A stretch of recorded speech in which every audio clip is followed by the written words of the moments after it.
ಪ್ರದೇಶ ಕಾಂಗ್ರೆಸ್ ಪಕ್ಷದ ಜನಪ್ರಿಯ ಅಧ್ಯಕ್ಷರಾದಂಥ ನಮ್ಮ ನೆಚ್ಚಿನ ನಾಯಕರು ಸನ್ಮಾನ್ಯ ಡಿ ಕೆ ಶಿವಕುಮಾರ್ ಸಾಹೇಬರು ಏನು ಈ ರಾಜ್ಯದ ಕರ್ನಾಟಕ ರಾಜ್ಯಕ್ಕೆ ಪ್ರಥಮ ವ್ಯಕ್ತಿಯಾಗಿ ಮುಖ್ಯಮಂತ್ರಿ ಆಗಬೇಕೆಂಬ ಆಸೆ ಭಾಳಷ್ಟು ನನ್ನಂಥ ಕಲಾವಿದರಿಂದ ಹಿಡಿದು ಹಿಂದುಳಿದ ವರ್ಗದ ಸಮುದಾಯದಿಂದ ಹಿಡಿದು ಎಲ್ಲರಿಗೂ ಆಸೆ ಇದೆ. ಯಾಕಂದರೆ ಈ ಚುನಾವಣೆ ಈ ಕರ್ನಾಟಕ ರಾಜ್ಯದಲ್ಲಿ ವಿಧಾನಸಭೆ ಚುನಾವಣೆ ನಡೆದಾಗ ಭಾಳಷ್ಟು ಕಷ್ಟವಿತ್ತು. ಯಾಕಂದರೆ ಕೇಂದ್ರದಲ್ಲಿ BJP ಪ್ರಬಲವಾಗಿತ್ತು. ನರೇಂದ್ರ ಮೋದಿ ಅವರ ಒಂದು ಸಾಕಷ್ಟು ಒತ್ತಡಗಳಿದ್ವು ಕರ್ನಾಟಕದಲ್ಲಿ BJP ಬರಬೇಕು ಅಂತ.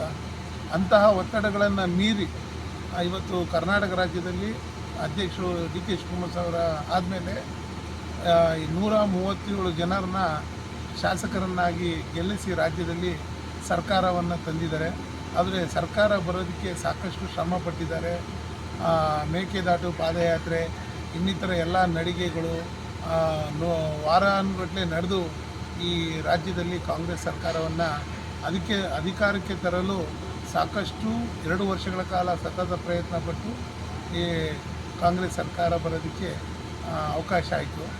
ಅದೇ ರೀತಿ ಆ ಶ್ರಮಕ್ಕೆ ಫಲ 2 ವರ್ಷದ ಹಿಂದೆ ಸಿಗಬೇಕಾಗಿತ್ತು.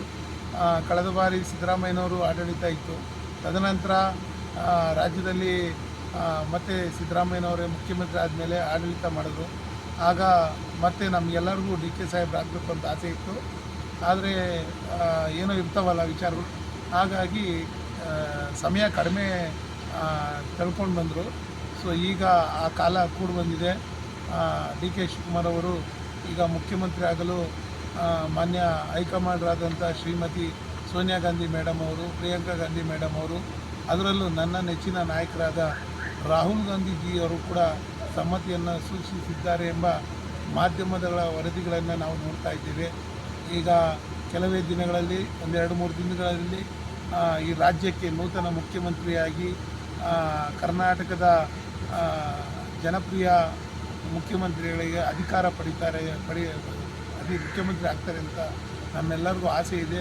ಆ ಆಸೆ ಫಲ ಕೊಡಲಿ ಅಂತೇಳಿ ದೇವರಲ್ಲಿ ಪ್ರಾರ್ಥಿಸ್ತೇನೆ. ಕೋವಿಡ್ ಸಂದರ್ಭದಲ್ಲಿ, ಮಹಾಮಾರಿ ಸಂದರ್ಭದಲ್ಲಿ ನಮ್ಮಂಥ ಕಲಾವಿದರಿಗೆ ಸರ್ಕಾರಕ್ಕೆ BJP ಸರ್ಕಾರ ಇದ್ದಾಗ 2,000 ಅನುದಾನಗಳನ್ನು ಕೊಡಬೇಕು ಅವರಿಗೆ, ಕಲಾವಿದರಿಗೆ ಅಂತೇಳಿ ಪ್ರಥಮ ಹಿಂದುಳಿದ ವರ್ಗ ಸಮುದಾಯಕ್ಕೆ ಧ್ವನಿ ಎತ್ತಿದವರು ಡಿ ಕೆ ಶಿವಕುಮಾರ್ ಸಾಹೇಬರು. ಹಾಗಾಗಿ ಭಗವಂತ ಅವರಿಗೆ ಕೊಡ್ತಿದ್ದಾರೆ. ನಮ್ಮಂಥ ಸಮುದಾಯಗಳಿಗೆ ದೊಡ್ಡ ಧ್ವನಿಯಾಗಿ ನಿಲ್ತಾರೆ ಎಂಬ ಆಸೆ ನಮಗಿದೆ. ಹಾಗಾಗಿ ನಾವೆಲ್ಲರೂ ಭಗವಂತನಲ್ಲಿ ಪ್ರಾರ್ಥನೆ ಮಾಡ್ತೇವೆ.